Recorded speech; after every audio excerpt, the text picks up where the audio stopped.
दारुल हुकूमत मुजफ्फराबाद से V news के साथ मैं हूं साकिब अली। दरिया के किनारे, पहाड़ों के दामन और कुदरती खूबसूरती के दिल में बसा एक जायका जो मुजफ्फराबाद आने वालों को यहाँ रुकने पर मजबूर कर देता है। ये है कमसर का देसी होटल, जहाँ दर्जनों सयाह देसी खाने का लुत्फ उठाने के लिए पहुँचते हैं। ये सिर्फ एक जगह नहीं बल्कि एक मुकम्मल तजर्बा है, जहाँ जायका, सिकाफत और फितरत के हसीन मनाजर दिखाई देते हैं। हमारे होटल पे ये देसी खाने मैसर हैं। देसी खानों में तकरीबन तमाम देसी खाने हमारे जो कश्मीरी सिकाफत में मौजूद हैं। कड़ी है, मक्की की रोटी है, मक्की के पराठे हैं, मक्खन है, अचार है। अचार हम देसी अपना घर का बनाते हैं। सब्ज़ी हमारे गांव की अपनी देसी सब्ज़ी होती है। और उसके साथ उसके अलावा देसी मुर्ग हमारे पास मौजूद है, मटन।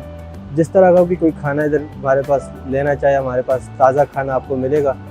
इस वक्त हमारा जो ये होटल है, ये मुजफ्फराबाद शहर और तकरीबन पाकिस्तान के जितने भी सयाह आते हैं सब में तकरीबन एक अपनी नुमाया हैसियत रखते हैं। इसकी ख़ास वजह यह है कि हमारा जो होटल है इस वक्त एक तो ये दरिया के बिल्कुल किनारे पर है और इसमें दरिया का माहौल भी है, और दूसरा इसके खाने जो हमारे ताज़ा होते हैं। एक वो अंसर भी पाया जाता है कि खाना ताज़ा मिलेगा आपको। और इस वक्त हमारे जो हालात बने थे, इन हालात के बाद अब अल्हम्दुलिल्लाह हमारी ज़िंदगी एक रूटीन पे आ गई है। अब हमारे ग्राहकों का आना जाना, सयाह जो बहुत अब आना शुरू हो गए हैं अल्हम्दुलिल्लाह। अब माहौल भी ठीक है, हालात बिल्कुल ठीक है। मेरा नाम जहांगीर ज़ैब है, मैं मानसहरा पाकिस्तान से हूँ। मैं अभी यहाँ पे घूमने आया था। ये मुजफ्फराबाद का इलाका है कमसर, और यहाँ पे ये रेस्टोरेंट है अपना किचन के नाम से।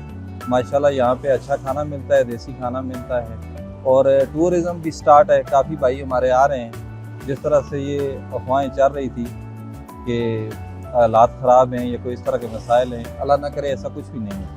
शुक्र अल्हम्दुलिल्लाह। और मौसम भी बहुत प्यारा है, माहौल बहुत अच्छा है।